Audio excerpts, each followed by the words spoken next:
Hello friends, आप सभी का हमारे यूट्यूब चैनल पर स्वागत है। आज से हम स्टार्ट करने वाले हैं आपका वन लाइनर सीरीज़, जो कि आपके बीपीएससी, बीएसएससी जितने भी एग्ज़ाम आपके होते हैं, इनके जो प्रीवियस ईयरली एग्ज़ाम हैं, जो पिछले आपके 32 सालों से जो भी लगभग पूछे गए हैं क्वेश्चंस, लगभग आपके जो क्वेश्चंस होंगे वो 15,000 से ऊपर प्रश्नों का ये संकलन है। चार संकलन जो कि वन लाइनर है सामान्य अध्ययन का। जितने भी अभी तक आपके क्वेश्चंस पूछे गए हैं उन सभी का ये पूरा है। आप देख सकते हैं इसमें पूरे दिए गए हैं। 25 सेट 33 सेट टोटल ये हैं, और ये जो आपके सेट है वो 120 सेट है टोटल, ठीक है।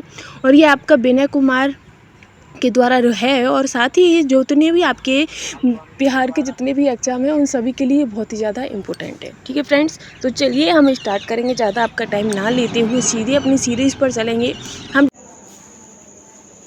चलिए फ्रेंड्स, तो हम अपनी सीरीज़ में आगे बढ़ते हैं, जिसमें आपका पहला क्वेश्चन रहेगा इसी सीरीज़ में कि देश का पहला फ्रंट विलेज कहाँ बनेगा। तो जो फ्रंट विलेज है वो कहाँ बनेगा, तो आपका आंसर हो जाएगा कि वो वाराणसी में बनेगा, ठीक है। आगे रहेगा कि भारत के विनिर्माण केंद्र के रूप में बढ़ावा देने के लिए कौन सी योजना प्रारंभ की गई है।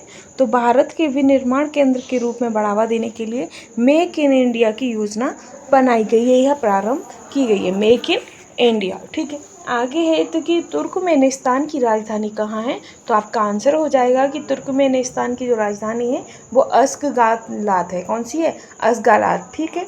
आगे बढ़ेंगे कि लोकसभा में अनुसूचित जाति के लिए कितने स्थान आरक्षित किए गए हैं।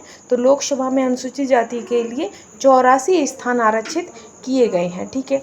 नेक्स्ट क्वेश्चन है आपका, नेक्स्ट है कि पोर्टो नोवो किस देश की राजधानी है। तो जो आपको पोर्टो नोवो है वो आपकी लैटिन देश की राजधानी कहाँ की है?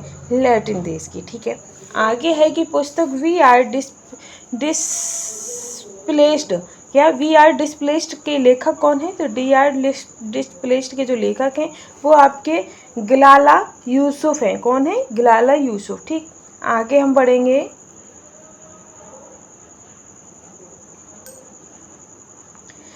नेक्स्ट है आपका कि जापान का कौन सा बंदरगाह रेशम बंदरगाह के नाम से जाना जाता है। तो ये आपका जो योकोहामा है, कौन सा है?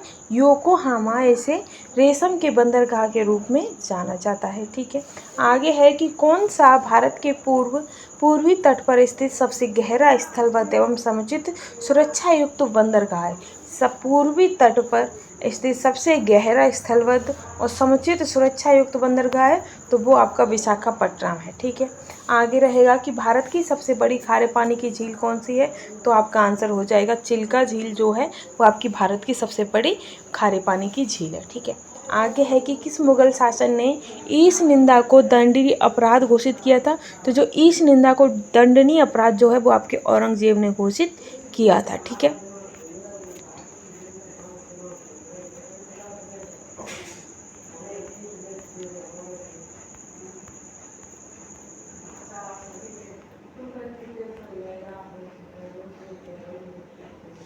नेक्स्ट है कि जैन धर्म के 23वें तीर्थकर कौन थे। तो जैन धर्म के जो 23वें तीर्थकर हैं वो आपके पार्श्वनाथ हैं। कौन है? पार्श्वनाथ, ठीक। फिर है कि माउंट पोपा कैसा ज्वालामुखी है। तो जो आपका माउंट पोपा है वो आपका मृत ज्वालामुखी है, ठीक है। आगे चलेंगे हम नेक्स्ट क्वेश्चन पर। तो नेक्स्ट रहेगा आपका, नेक्स्ट है कि कौन पंचायतों की वित्तीय स्थिति का पुनरावलोकन करने के लिए वित्तीय आयोग का गठन कर सकता है। तो जो आपके संबंधित राज्य के जो राज्यपाल होते हैं वो पंचायतों की वित्तीय स्थिति का पुनरावलोकन करने के लिए वित्तीय आयोग का गठन कर सकते हैं, ठीक है। अब आता है कि कोरोना रोग जो है उसका जो पहला केस है वो भारत में किस राज्य में मिला था। तो आपका केरल में मिला था, ठीक।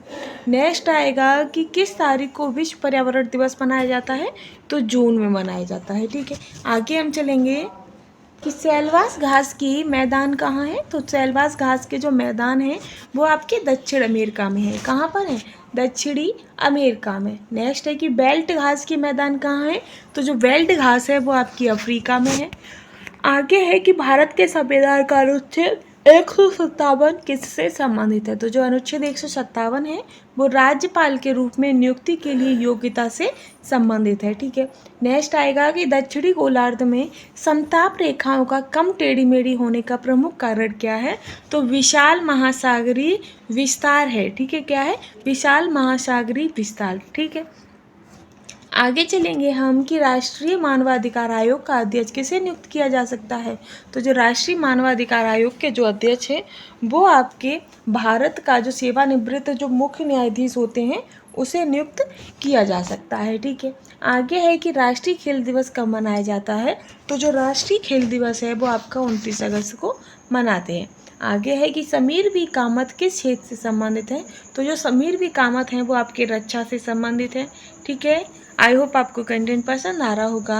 आगे है कि गन्ने में प्रति हेक्टेयर उत्पादन की दृष्टि से कौन सा राज्य प्रथम स्थान पर है। तो जो तमिलनाडु है वो राज्य प्रथम स्थान पर है। आगे रहेगा आपका कि हेलेंकी कहाँ की राजधानी है।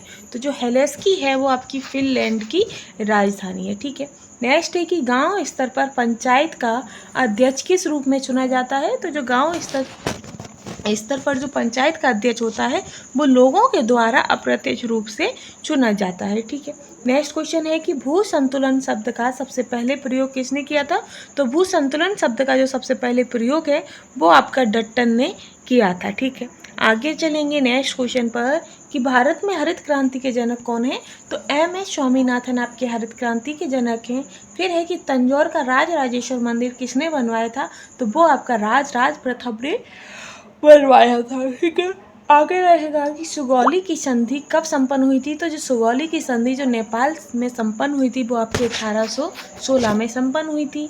आगे है कि बांधवगढ़ टाइगर रिजर्व किस राज्य में है। तो जो आपका बांधवगढ़ टाइगर रिजर्व है ये मध्य प्रदेश में है। ठीक है। नेक्स्ट है कि कौन सी संस्था भारत का राष्ट्रीय लेखा सांख्यिकी तैयार करने के लिए उत्तरदायी है। तो वो आपकी केंद्रीय सांख्यिकी संगठन क्या है, केंद्रीय सांख्यिकी संगठन। ठीक है। नेक्स्ट है कि भाषा सम्मान पुरस्कार किस क्षेत्र में दिया जाता है। तो जो भाषा सम्मान पुरस्कार है वो आपका साहित्य अकेडमी के द्वारा दिया जाता है। ठीक है। आगे रहेगा कि on board test trial and Trump my years in VCCI आत्मकथा किसने लिखी थी। तो ये जो आपकी आत्मकथा है ये रत्नाकर सेठी ने लिखी थी। ठीक है। नेक्स्ट है कि भगत सिंह का जन्म कहाँ हुआ था। तो सभी को पता है कि बांका गांव में आपके भगत सिंह का जन्म हुआ था।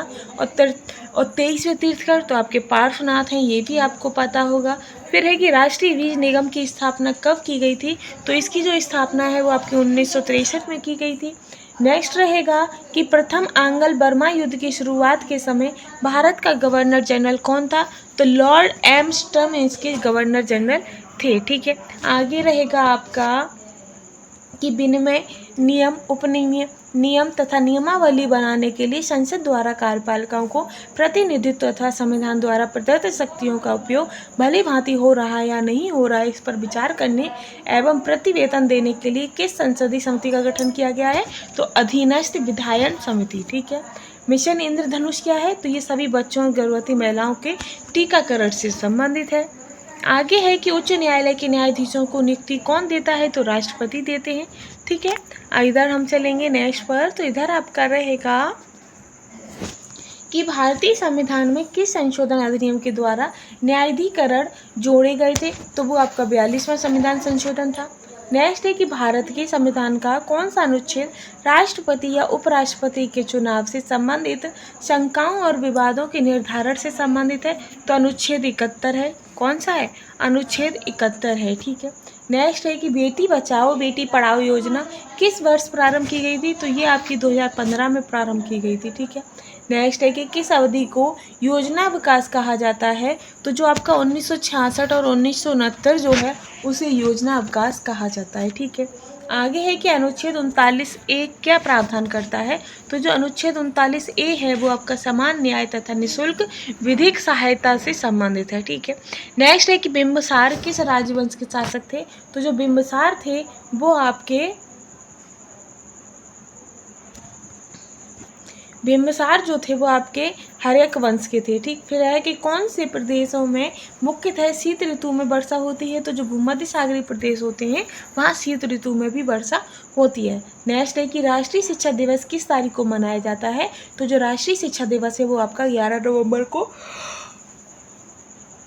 मनाया जाता है। तो ये जो आपका कंटेंट था उसकी सीरीज़ का, तो वो इसका आज हमारा समाप्त होता है। कल फिर हम नई वीडियो के साथ हाजिर होंगे।